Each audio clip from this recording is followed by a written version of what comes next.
دوسرا پارہ پہلی آیت کریمہ الحمدللہ وکفی وسلام علی عبادہ الذین اصطفی۔ گزشتہ درس میں اللہ مالک کی توفیق سے یہ بات عرض کی گئی کہ رب العالمین نے ان لوگوں کا نام رکھا جو اللہ کی شریعت پر اعتراض کرتے ہیں، الصفیح، اور اس بارے میں قدر تفصیل اللہ کی توفیق سے عرض کی جا چکی ہے۔ اسے دہرائے بغیر آج کے سبق میں دو باتیں عرض کرنے کا اللہ کی توفیق سے ارادہ لے کے آیا۔ پہلی بات یہ ہے، ڈاکٹر ظفر صاحب آپ کا روز کا پالا ہے، ایسے لوگوں سے بڑی توجہ والی بات۔ پہلی بات، وہ لوگ جو دین پر تنقید کرتے ہیں اپنے خیال میں بڑے دانشور، بڑے دانا، بڑے عقل والے سمجھتے ہیں۔ لاجک کیا ہے؟ اور سمجھتے ہیں جب انگریزی کا لفظ بولا ساری شریعت منسوخ ہو۔ ایسے ہے جیسے انگریزی صرف وہی پڑھے ہیں، معلوم نہیں دین والے ان سے زیادہ انگریزی بھی زیادہ پڑھے، ایسے ہیں۔ آج کے سبق میں ان سفیہوں، ان بے وقوفوں کی بے وقوفی کو سمجھنے کے لیے دو پہلو۔ پہلا پہلو، رب العالمین نے ان کی حماقت کا ذکر کرتے ہی ان کی عقل کا پول کھول دیا۔ انہوں نے یہ کہا اگر پہلے ٹھیک تھا تو کیوں چھوڑا، اور جب پہلے ٹھیک تھا تو یہ غلط ہے۔ اگر شام کی طرف چہرہ کرنا ٹھیک تھا تو مکہ کی طرف کرنا غلط ہے، اور اگر وہ غلط تھا اب ٹھیک ہے تو وہ کیوں کیا؟ اور چھاتی چوڑی کر کے کہتے ہیں آج بھی وہی حماقت کی گردان چل رہی۔ اب سنیے رب العالمین کی بات کہ اللہ نے ان کی حماقت کا پردہ کس طرح فاش کیا۔ قل للہ المشرق والمغرب، مشرق اور مغرب کس کا ہے؟ الفاظ کا ترجمہ اللہ کرے کہ ٹھیک کر سکوں، اللہ ہی کے لیے۔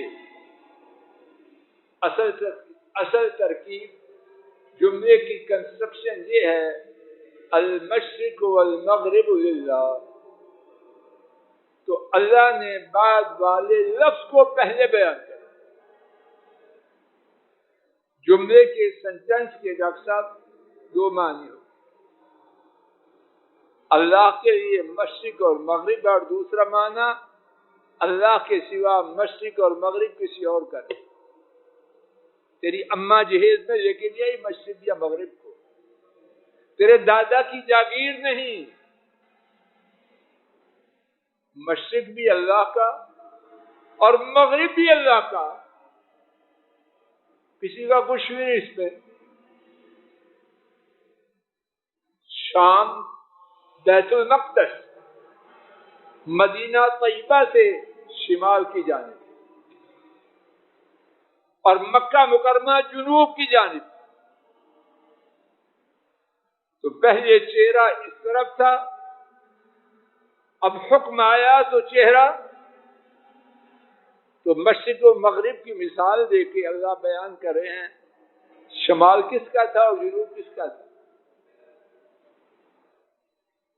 نہ شمال میں کچھ ہے، نہ جنوب میں کچھ ہے، نہ مشرق میں کچھ ہے، نہ مغرب میں کچھ ہے کس میں؟ عرش والے رب کی تابعداری میں۔ اس وقت وہ قبلہ ہی ٹھیک تھا کہ عرش والے رب کا حکم تھا اپنے چہرے بیت المقدس کی طرف پھیرو۔ اب بیت اللہ ٹھیک ہے اور کوئی ٹھیک نہیں کہ عرش والے رب کا حکم آیا اپنے چہروں کو بیت اللہ کی طرف پھیرو۔ مشرق و مغرب کی کہانی نہیں، اصل بیس کیا ہے، لاجک کیا ہے؟ عرش والے رب کی تابعداری۔ تو لاجک یہ ہے، یہ نالائکوں کی لاجک بات واضح ہو رہی۔ جب بات یہ ہے مشرق بھی ان کا اور ان کے سوا کسی کا نہیں، مغرب بھی ان کا، ان کے سوا کسی اور کا نہیں، تو پھر یہ کہنا کہ ادھر کیوں عقل کی خرابی اور بربادی نہیں تو اور کیا ہے؟ بات واضح ہے۔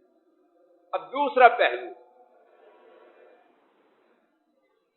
رب العالمین کی بہت بڑی رحمت ہے، ہمیشہ کی یہ بات یاد رکھیں، ہمیں صرف قرآن نہیں دیا، ارشادات اور انسٹرکشن نہیں دی، بلکہ اس کے ساتھ ایک عظیم الشان تحفہ اور بھی دیا، اور اس تحفہ کے ساتھ قرآن کریم پر عمل کرنا بہت زیادہ آسان ہو جاتا ہے۔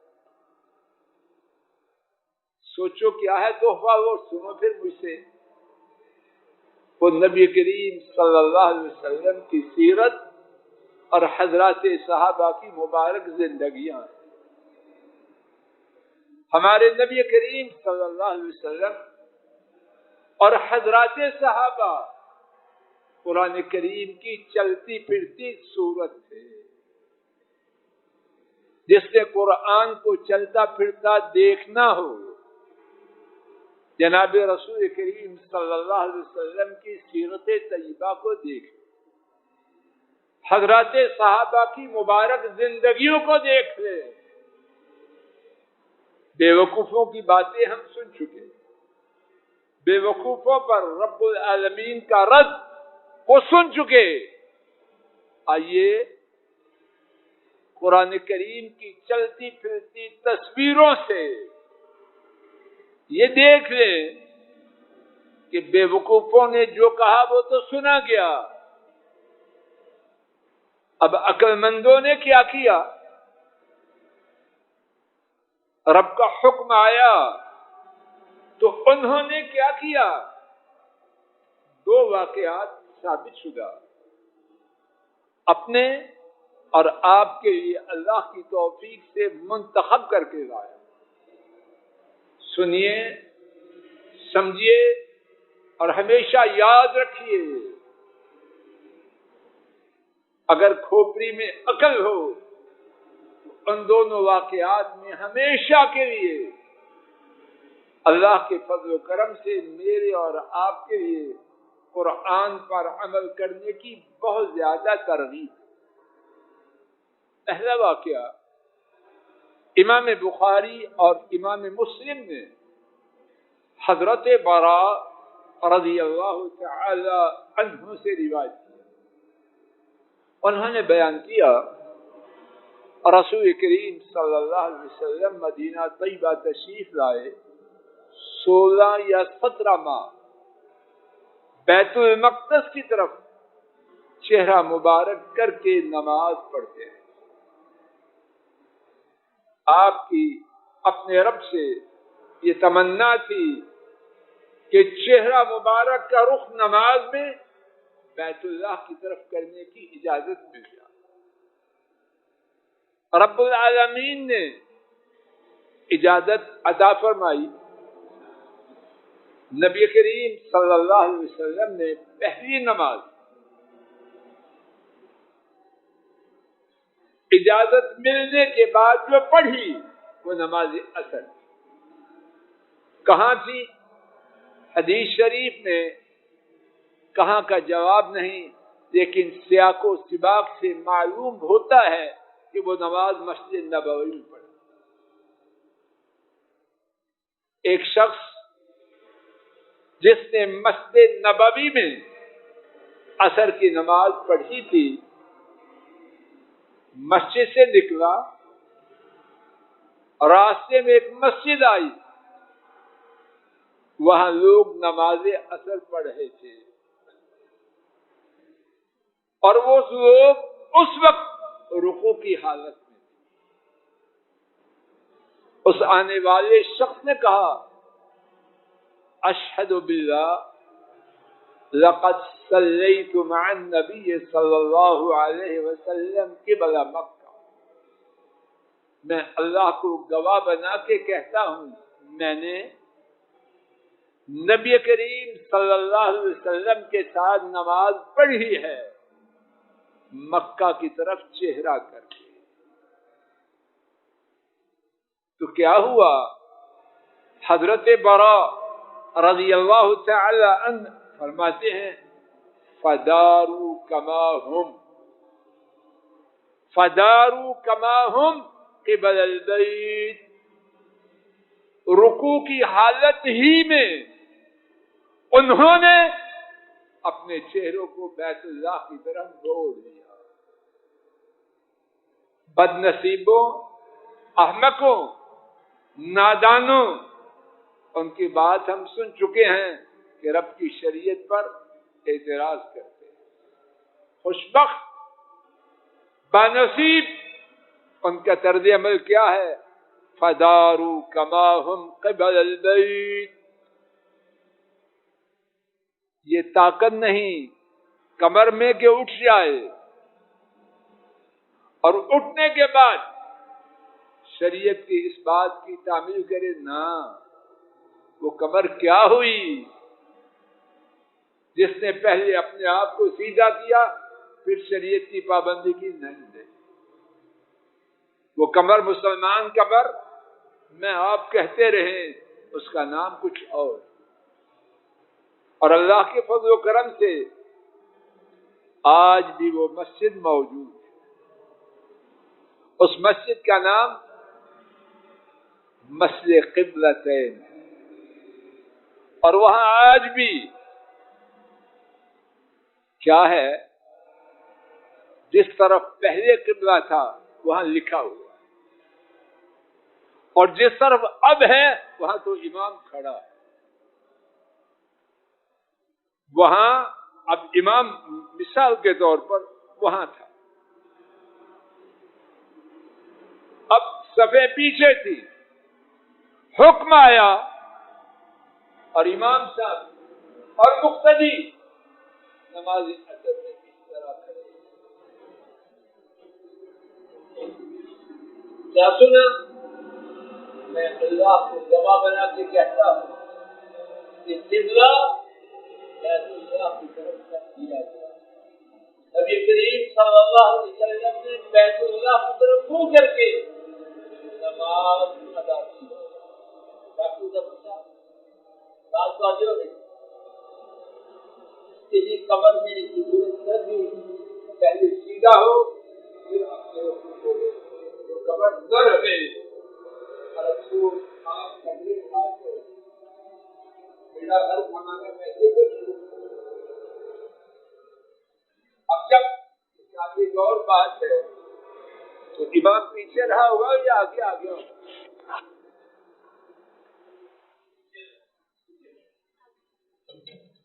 امام نماز کی مصلحت کے لیے نماز میں جو حرکت ہو وہ جائز ہو۔ پہلی صف میں آدمی کھڑا ہے، اس کا وضو ختم ہو گیا، اب پچھلی صف والا آگے آ سکتا ہے کہ دائیں بائیں سے بھی آ سکتے ہیں، نماز کی مصلحت کے لیے حرکت کرنا جائز ہے۔ خوف کی نماز، اس میں مسلمان فوجی کتنی حرکتیں کرتے ہیں، حدیث شریف میں اس کی وضاحت نہیں، لیکن جو معلوم ہوتا ہے کہ امام نے پچھلی صف میں کھڑے تو نہیں ہونا، جو پہلی صف تھی بالکل مخالف سمت میں، مکہ شریف اس طرف، بیت المقدس اس طرف، اور وہاں اللہ بار بار ایمان کی حالت میں جانا نصیب کرے، پھر جا کے دیکھے جس طرف اب محراب ہے اس کے مقابل جہاں سے لوگ داخل ہوتے ہیں وہاں سابقہ محراب کی یا منبر کی یا مصلی کی، امام کے مصلی کی جگہ، تو امام پچھلی سب سے آگے آیا ہوگا، اور لیکن ساری حرکت کی آغاز کہاں ہوا؟ نماز کی حالت میں اور رکوع کی۔ وقت ہو چکا ہے، دوسرا واقعہ بھی میرے سامنے ہے، لیکن اسی پر اکتفا کرتے ہوئے بات کو ختم کرتا ہوں۔ خلاصہ آج اور پچھلے درس کا اللہ کے لیے غور کریں، اور یہ ہماری خرابی کی بنیاد ہے۔ کیا ہم سمجھتے ہیں بڑے سیانے، اللہ کے مقابلے میں جو سیانہ بنتا ہے وہ خاک ہے، خاک تو پھر بھی اچھے، وہ خاک بھی۔ انسان کی عقل یہ ہے مالک کا جو حکم آئے کرے تسلیم۔ ماہر مخلص ڈاکٹر کی رائے کے بعد جو مریض فلسفہ بیان کرے، بھی کہیں گے اللہ اس کو یہی چاہیے، کیا کرے کیا کریں؟ نہ ہماری مانتا ہے نہ ڈاکٹر کی مانتا ہے، حتیٰ کہ ماں باپ بھی تنگ ہو جائے۔ تو ڈاکٹر زیادہ سمجھ والا ہے یا اللہ زیادہ سمجھ والا ہے؟ اللہ مجھے آپ کو ہدایت دے، ہدایت دے دے، ہدایت دے دے، ہماری گمراہی کو ختم کر دے۔ صلی اللہ تعالی علی خیر خلقہ وعلی آلہ واصحابہ واہل بیتہ۔